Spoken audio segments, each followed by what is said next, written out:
Hey, I'm Coach Stacy, and today I want to dive into the hook technique. Specifically, which is correct for the hand positioning. Thumbs up, so a vertical punch, or thumbs pointed back at you, a horizontal punch.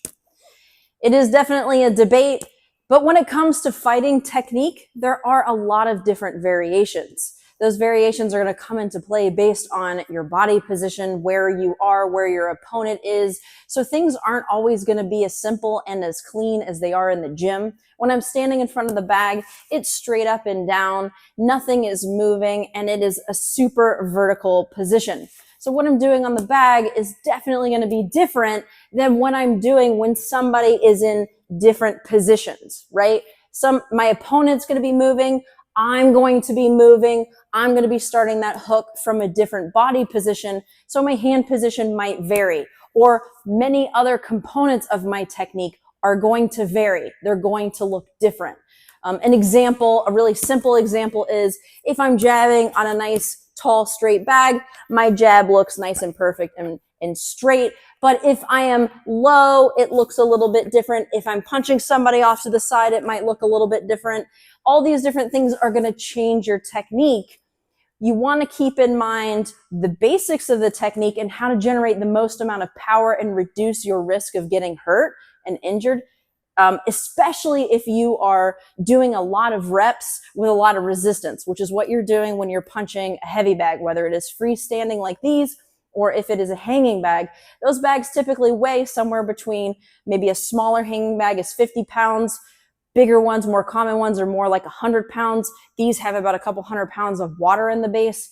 You're punching with a lot of resistance. So if your technique isn't spot on, if you're doing hundreds of punches over a period of time, you're going to burn out those shoulders and possibly your wrists and hands and other parts of your body. So with the hook, yes, you have to make sure that your technique is correct and hopefully you're engaging your lower body, but we'll dive into that in another video. When it comes to your hand position, they are both correct. They are both valid hand positions, and it really depends on what you're doing.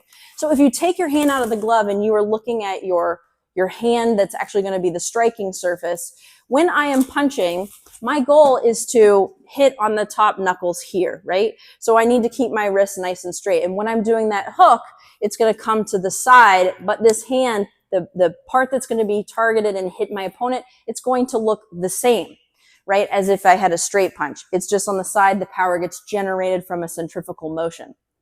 So if I am hitting my opponent and I want to land a punch with my fist this way, then I might punch in a vertical position. If I want to get a more straight across punch this way, so I'm getting more surface area this way, I might turn my hand in this direction. I might also find that in different positions, it might be easier to turn my hand all the way over. So if I'm in a position where I'm pushed back or something and I want to then continue and throw that hook, it's probably going to be a little bit easier for me to turn it all the way over and get a little extra twist at the end, versus if I'm standing nice and tall, it might be easier to then do my vertical hand position. So the answer, or one of the answers, is it really depends on where your body is in space, where your opponent is, and what feels most comfortable to you, what you think is going to generate the most amount of power. When it comes to working on the bag, I recommend picking something that feels good for you.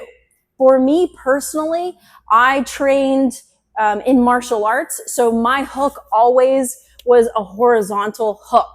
When I started training that on a high resistance bag, I found that it was putting a lot of pressure on my wrist, especially if I wanted to generate a lot of extra power. So when I switched to a vertical punch, or where my thumb is pointing up like this, when I switched to this, it definitely took off some of the impact with my wrist, because now I'm not doing an extra twist here. So when I raise my hands up, it's nice and comfortable this way. When I turn it here, I have an extra rotation. So here, it stays a little bit more in alignment with the rest of my arm. My stronger muscles can be on the outside here versus turning it all the way over. For me, it's more comfortable. I definitely recommend experimenting with this on the bag.